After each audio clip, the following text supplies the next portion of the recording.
This is part one of a video series I want to do on buying a 10 to 15-year-old Mercedes-Benz.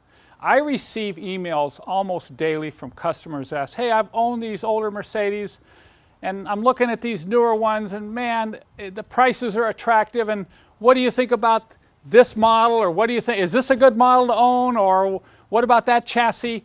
And the emails just keep coming and coming. So I've decided it's time to do a complete video series on buying these newer Benzes.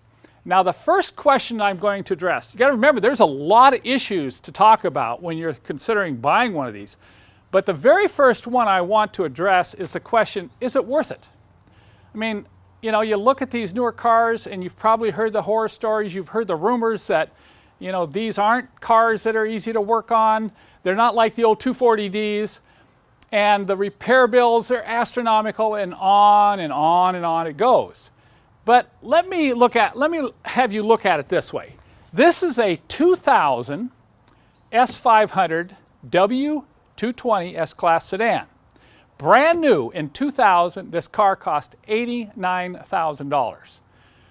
You can now buy a car like this today for 10%. Yes, that's right, 10% of the original purchase price.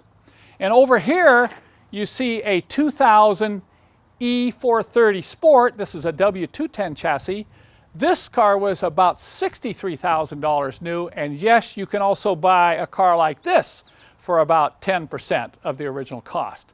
Now, if you really like Mercedes-Benz, you enjoy the ride and handling and comfort and safety of driving one of these cars, then is it worth it?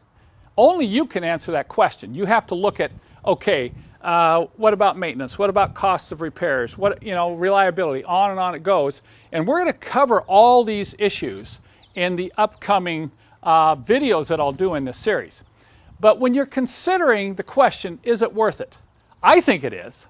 I mean, I can't believe that I can get in this $89,000 car that cost 10% and go down the road, and this thing almost drives like a brand new car. It's only got little over 100,000 miles on it, and every single thing on this car works. Now the E430 has a little bit higher mileage, and it's got a few issues I've got to attend with, but man, you can't believe how nice it is driving that car. Now these old Benzes, I'm sure a lot of you are coming from this old era of working on the old diesels, the old W123 chassis, the old W124 chassis, and so on. And you've been told that these are the best cars ever made, and you know, all these new cars have problems. Well, don't forget you guys, these old cars have problems too.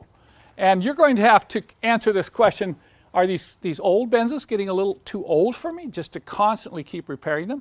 Or should I consider moving up to one of these newer chassis? So I think it's worth it.